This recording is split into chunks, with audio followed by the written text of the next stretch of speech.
Senator Roy Blunt in the studio with us. We're pleased to have you along for the ride here. How are you, my friend? Well, Jamie, I'm good, and it's good to be with you, and good to be with you on Veterans Day. I heard you driving in. You were talking about the Mission Continues effort that you've been involved in. I'm going to go to one of those events in the middle of the morning at the Walnut Grove Elementary School, where Mission Continues and Target and other volunteers are doing a lot at that school, and then at the Soldiers Memorial later in the morning with the mayor and others just a few blocks from here to recognize the service and the contribution and the sacrifice that people who have served us and continue to serve us make. I really appreciate the fact that you are hooked up with the Mission Continues.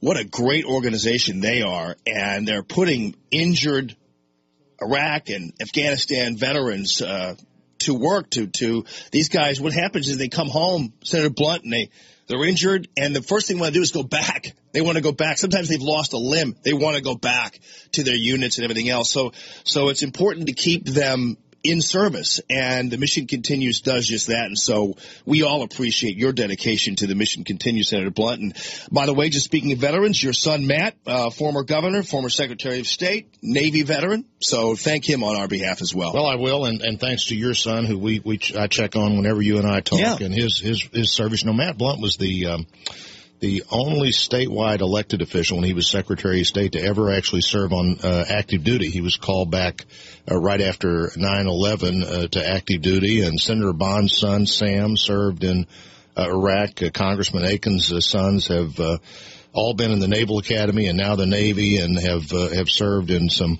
willing to serve, and so members of the House and Senate actually do have a much greater interest than you would believe if you only listen to MSNBC about the decisions made and the concern that all of us need to have about our veterans and those actively serving. And by the way, yesterday we had a big bipartisan vote. Doesn't happen very often, but a big bipartisan vote on the part of the president's proposal that just created some incentives for people to hire veterans who have been out of work for a while. And that was a huge vote. It will be signed, I think, even today by the president, and another way to honor our veterans on Veterans Day. But, of course, we shouldn't wait every year for Veterans Day to decide there's something we can do to help our veterans and our military retirees and those who are serving right now, to be sure that they have the best support, the best equipment, the best planning, training,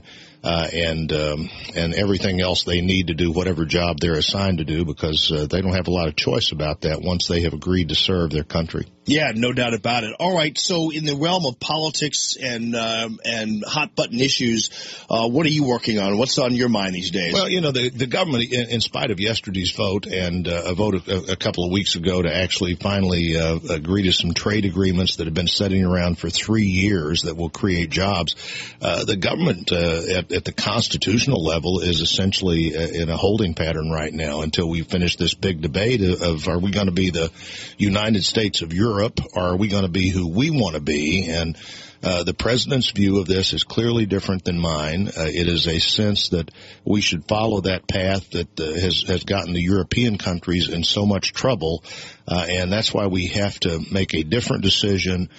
Get our spending under control, get our programs under control. What do we learn from Greece and Italy and Ireland and Portugal and other European countries?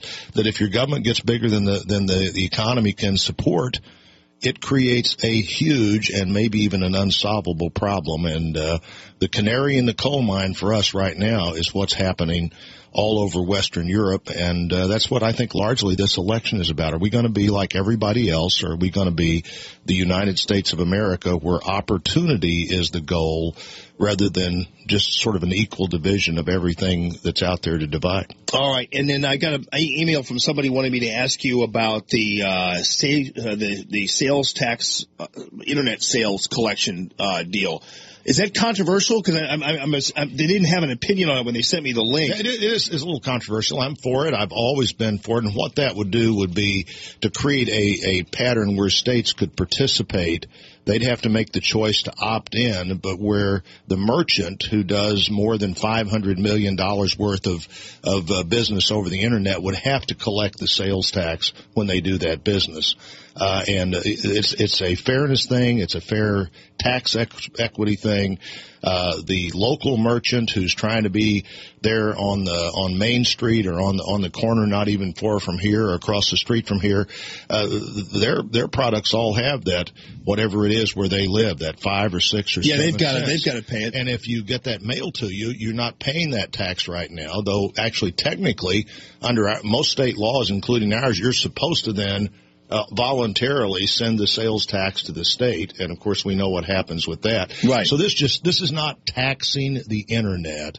This is saying if you buy things on the internet, you pay a tax, the same tax you'd pay if you bought it from the grocery store across the street. And here's the issue, I think, for some people, if they're against this, let's put it this way: let's have no sales tax at all. But if you're going to have a sales tax, everybody ought to be sharing that burden in terms of, because there's no reason why an internet company ought to be from California ought to be at a competitive advantage over a company right here in Missouri.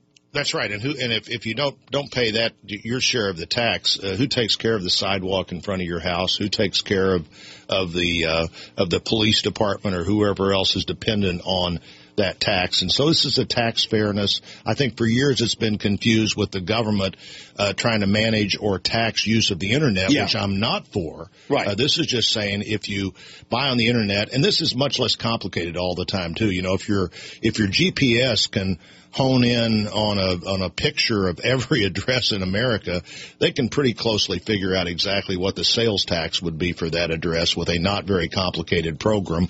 You apply that program, send the money to the states figure out how to distribute it in the fairest possible way. All right, Senator Blunt, again, appreciate you got a full day here honoring veterans, and we appreciate you stopping in, giving us a sense of what you're up to up there in D.C., but certainly appreciate your dedication to veterans today and through the legislation up there that was recently passed. So we appreciate you, buddy. Well, thank you, Jamie. And I think we're in the last year of a debate that started a couple of years ago, and we have one about every generation of who are we going to be for the next 25 years as a country. So this is an important year ahead of us, and as always, right here, you're at ground zero in the discussion of people talking about who we should be and who we want to be and who we have to be to continue to be the United States of America. All right, my friend, great to see you, as always. That's Senator Roy Blunt, and tell the folks over at Mission Continues, thanks, buddy, okay? I'll tell them when I see them in a few minutes. They are good.